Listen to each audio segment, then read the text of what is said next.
All right, you should have out this phonics paper, and you should also have out this picture from in the back because you're going to cut and glue. And I have my story to read to you today about a kite. Do you know who this man is? Do you know who he is? If you said Benjamin Franklin, you were right. We're going to talk a little bit about him. We're going to talk about kites and lightning rods and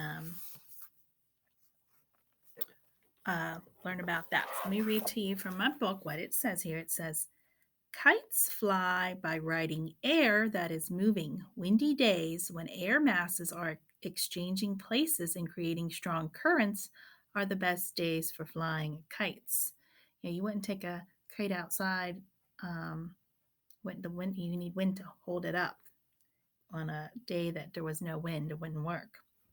Now, lightning rods. A lightning rod is a grounded metal rod that prevents lightning damage by conducting the lightning into the ground. Lightning rods are often used in farming regions to protect barns, windmills, and homes because so much metal is used in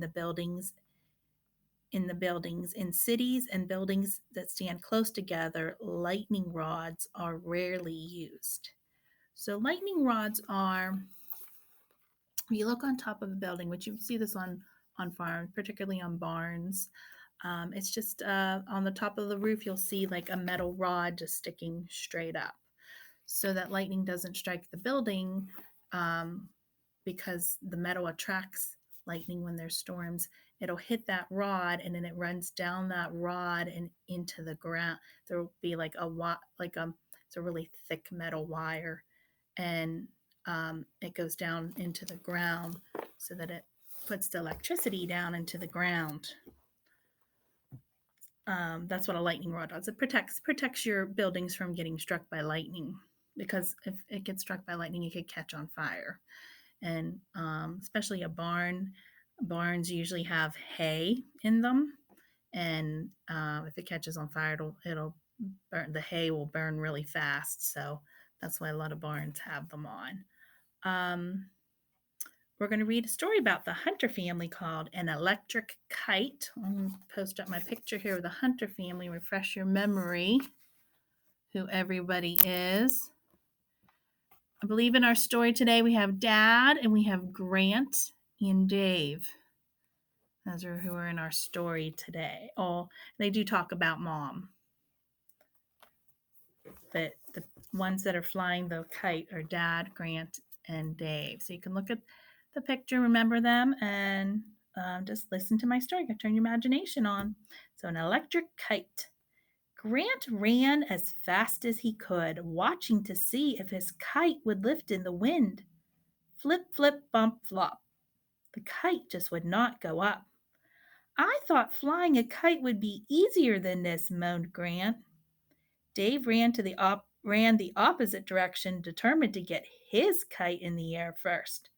A puff of air started to gently lift his kite. Run fast, shouted Dad. As Dave ran faster, the kite dipped and then started to slowly lift. Let out the string, directed Dad, running to Dave. As the kite went higher, Dave was able to stand still and enjoy watching his kite soar. It was a perfect day to be outdoors, and sometimes the wind blew briskly, but other times it was quiet. The wind picked up again, and before long, Dad had helped Grant to get his kite in the air, too. So both boys had their kites in the air. That morning, Mom had taught the boys a lesson about Benjamin Franklin, a famous writer and inventor. That's the guy in this picture here, Benjamin Franklin. All right. She had explained that he loved to learn new things, and when he saw lightning, he wondered if there was a lot of power in it. He wondered how he could prove that there was electrical power in the lightning. So a long, long time ago, when they would see lightning up, or they didn't know if it was electricity. And so he wanted to try to figure out if that is, he thought it was electricity, but he just wanted to make sure. So he decided to go out to a field on a stormy night to fly a kite. He had added some loose threads and a metal key to the kite string, and when lightning struck, it made the threads stand up and spark, and they started crackling from the key. Then he knew for sure that lightning was electricity. So lightning struck the kite. So he knew. After the lesson, the boys wanted to fly their kites. It was not a duty day at the fire station for Dad, so he had offered to take them to the park. So it wasn't Dad's day to work, he had the day off. They enjoyed flying their kites until the wind died down. Getting into the car later, Grant said, "It would have been scary flying a kite in a storm like Benjamin Franklin did. It was a dangerous experiment, but because of Benjamin Franklin, we have many electrical inventions today," explained Dad. "I wish I could invent an electric kite," commented Gran.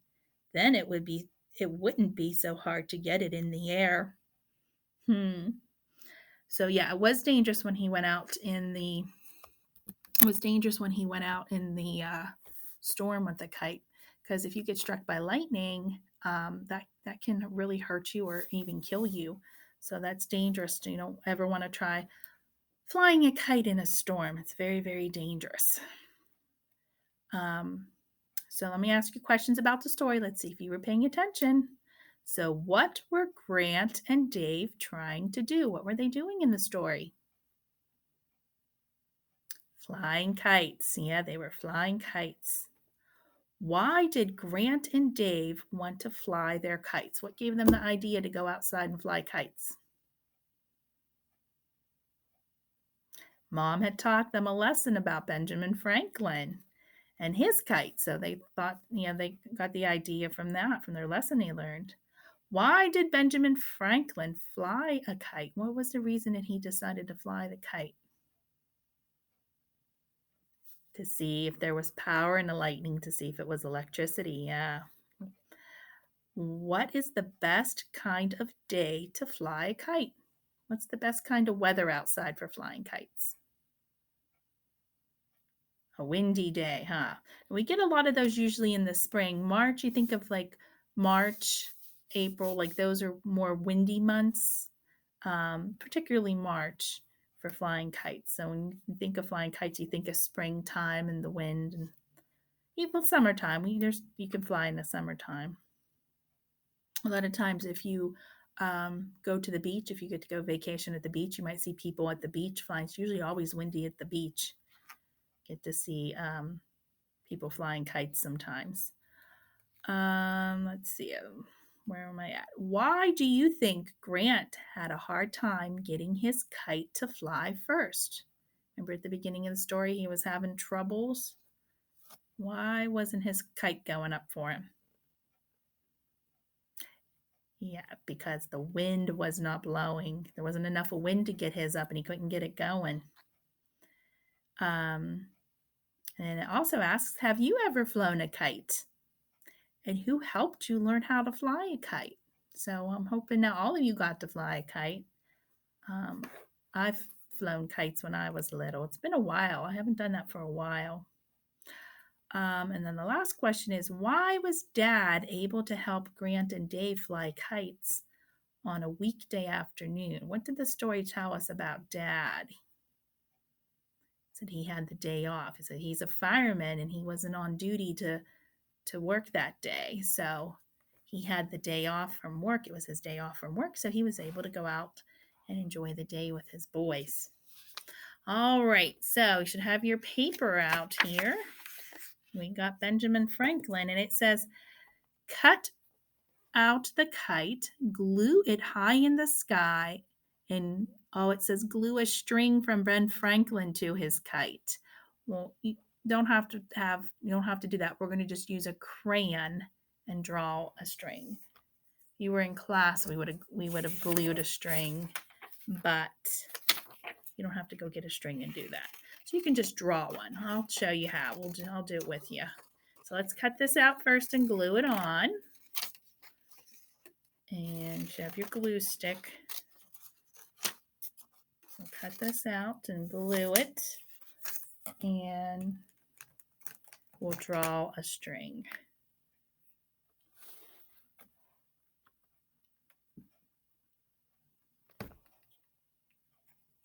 So glue on your paper and glue your kite right on your spot. And then I'll draw on here. Hopefully you'll be able to see. If I use my red crayon, let's see if it shows up. All you're going to do is just draw from the bottom of the kite just to his hand. Well, his hand, and like you're going to draw it because it looks like he was like he's using two hands to hold, so you're going to make it go through. Let me show you. So draw. Make it a little darker so you can see it good. You know what to do. There. See how I made the line? Draw it from the kite to one hand. It goes across him into his other hand. So that just use a crayon. You don't need to glue a string on there. All right. Then we have Benjamin Franklin with his kite. Oh, I forgot. First thing, your name. Don't forget to write your name. Always good practice for writing. All right, before we start this page, I want to show you some more. Where did I put those? We're learning about IGHT, which, well, you know what? Let's just copy this. Just go ahead and copy this. I'm going to talk a little more about that for the next page. This says, the phrase says, a bright light. We're going to learn about the word family, IGHT. I don't think I just have a... We'll do this page first, and then I'll move on and explain a little more about IGHT. So go ahead and write that. And we're going to make compound words. You guys know how to do compound words. We've been having them for a while now. On these other lines, you're going to compound words when you put two words together, remember? So what is this a picture of? A rainbow. And I have the word rain and bow. So you're going to write rainbow. I'll do that for you so you see what, I'm going to use my marker. You'll see it a little better.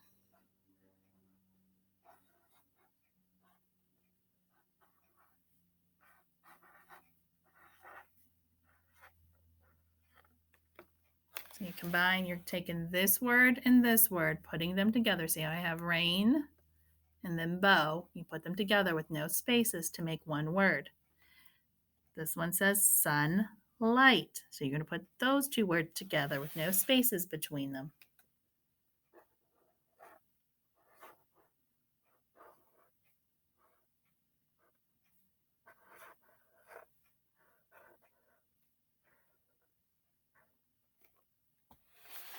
So it should be one word, sunlight.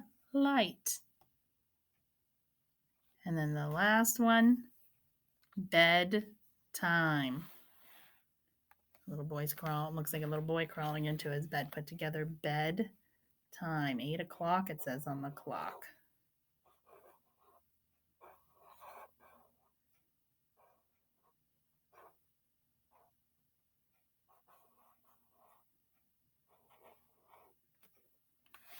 All right, we have bedtime, no spaces between them.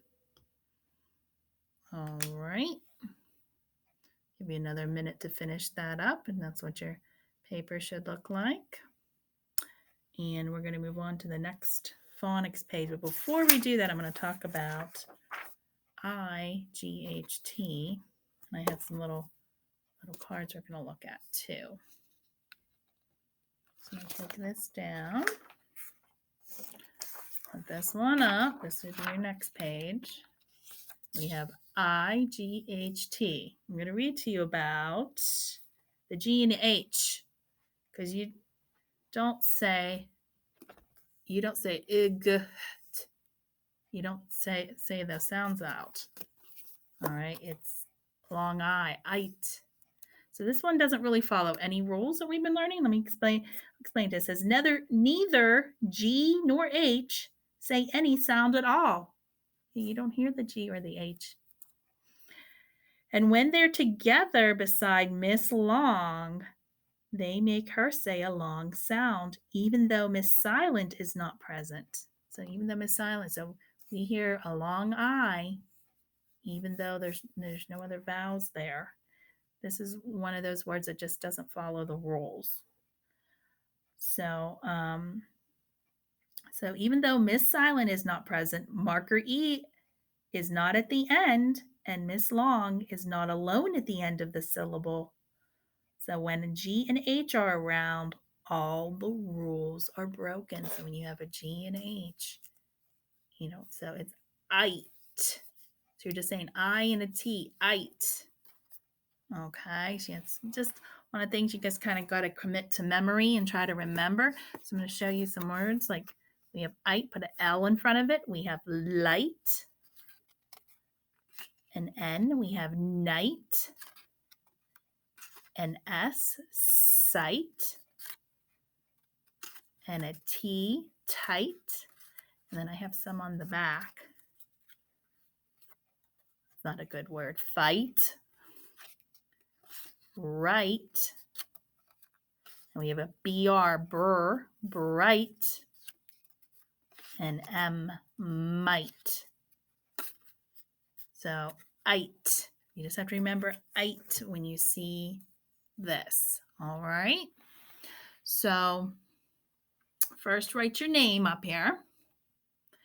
And they did the first one to you. Which direction is this arrow pointing to? It's pointing to the right. So trace the word right.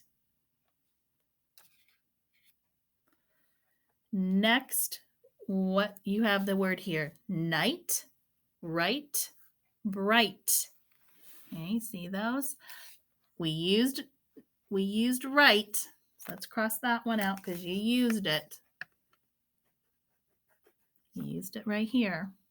So we have left night and bright. So what one would you write for the flashlight?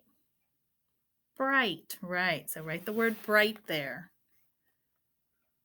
I'm going to use my crayon again because I don't want it bleeding through the other side because I still have that side to do. So we have bright.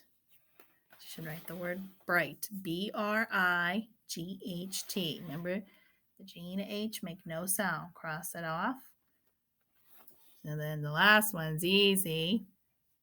What is this a picture of? The night. So write the word night down here.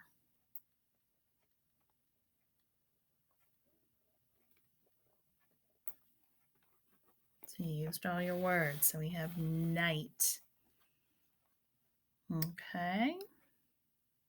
Remember, we want to read this word. This on this apple says read. So we want to read these together. So put your finger on the first word. Ready? We have bright, might, night, right, tight. Just like those little cards I was showing you. All right. Oh, we got cute little lightning bugs on this page. Cute little lightning bugs. Probably yellow crayon, I think, would be good for this since that's what they're using up there, huh? Use your yellow crayon. It says color each. Oh, it does even say yellow. Color each bug yellow that has a word from the ite word family. So you're looking for I-G-H-T. Remember, to help you out with that, you can always cover that first letter or two. Sometimes you got to cover a couple of them, but you look for I-G-H-T. So go ahead and do those. I'm going to do it too, and we'll compare and see if you got them right. And you will color over the word with your yellow crayon, just like how it's done in the little, just like how they did it. like that. You want to also color in the little circle over the word, okay? So go ahead and get them. You should have 2 words that you don't color. There should be 2 that you don't color. So be careful and look at your words.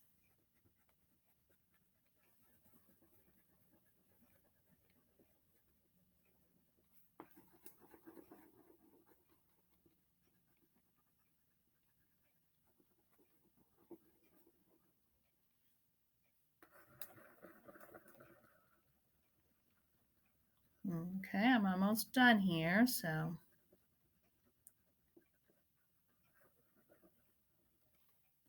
hopefully you're about finished.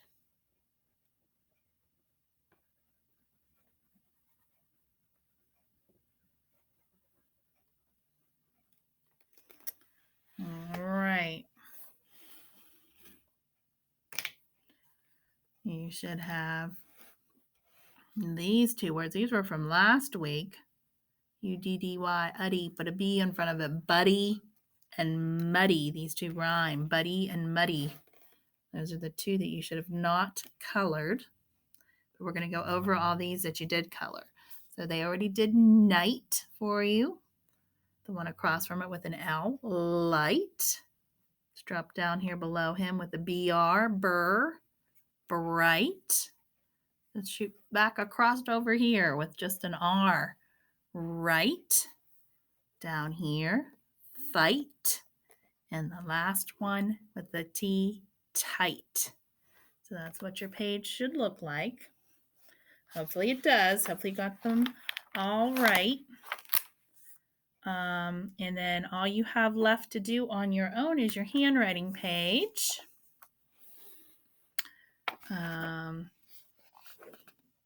This one. It has night, light, and if you look here, look in the middle here, there is a dash, it's also called a hyphen. So you make sure you put a little dash in there for night, light, kind of connects the 2 words. So I'm sure most of you probably have a night light. If we would have been in class, we would have been talking about what color our night light, what kind of night lights we have, But night lights are always good because when you get up in the middle of the night, you have a little bit of light to see. It's not so scary, All right, so next we're going to do math. So do your handwriting page, and then next we'll do math. We're going to count again to 100 first. Tomorrow you will have a math test, so we're going to make sure we go over stuff today for that to make sure you do well in your test tomorrow. So I'll see you in a bit for math.